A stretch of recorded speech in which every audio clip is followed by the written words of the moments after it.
E weche matimore alwora counties makaluo e county ma Kisumu, rowere mawuok e gwengego eko makaluo koro ijiwo mondo okaw thuolo mar bedo kod lony mar kit telo ma pacho kaendi kod yore mag yiero jotelo makare e yiero maduong' ma higa manyien.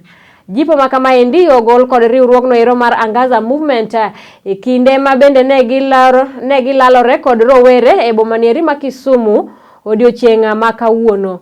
Maendi bende ne gipuonjore ewi kaka rowere nyalo bedo e ong'alo manyime kata mamalo mar ywayo kwe kod achiel mar oganda e kindego eko mag yiero. Political leadership. It's a movement where we want to get as many Kenyans as possible involved in taking a much more important role in how they vote and how this country is going to be managed. And they do that by protecting their vote, by ensuring that they question things that are going on about the election process, and by demanding that the outcome of this election is going to be one that creates legitimacy and is a product of their own outcome.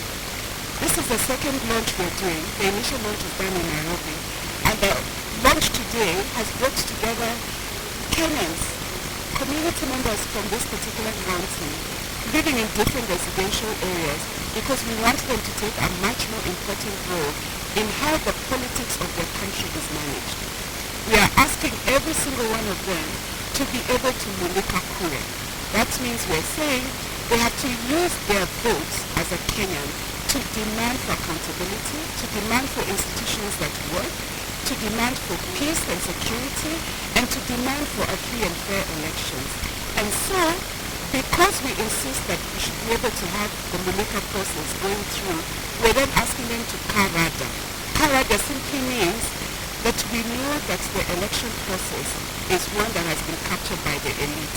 We want them to listen to what they're saying, but to also find out whether what they're saying is going to be able to transform their lives. They listen, they act, and they show their power. We are very much concerned about how politics and general governance of the country is captured by the elite, so that the people have no voice. They are almost developing apathy in the way things are run. So we believe this election is going to be a turning point, and therefore provide an opportunity to strengthen political conversation about what people are concerned about and what they want fixed. So we want more organized people, more engaged society, and we also want to push for more political dialogues among between actually the political elite and also between the elite and the people of Kenya, because most of these discussions about the election happen at the very top elite level.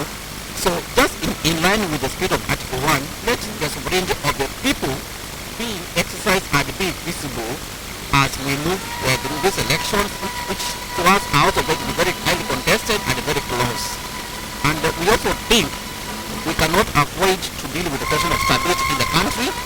So we are also pushing for more stability, but we also believe that can only be done if there is more conversation and more consensus between the people and the leaders. And we also want to use this election to also push for some commitments about the people's well-being. Specifically, we want to focus on civic education. We are acknowledging that how civic education has been done in this country has not been very, very effective.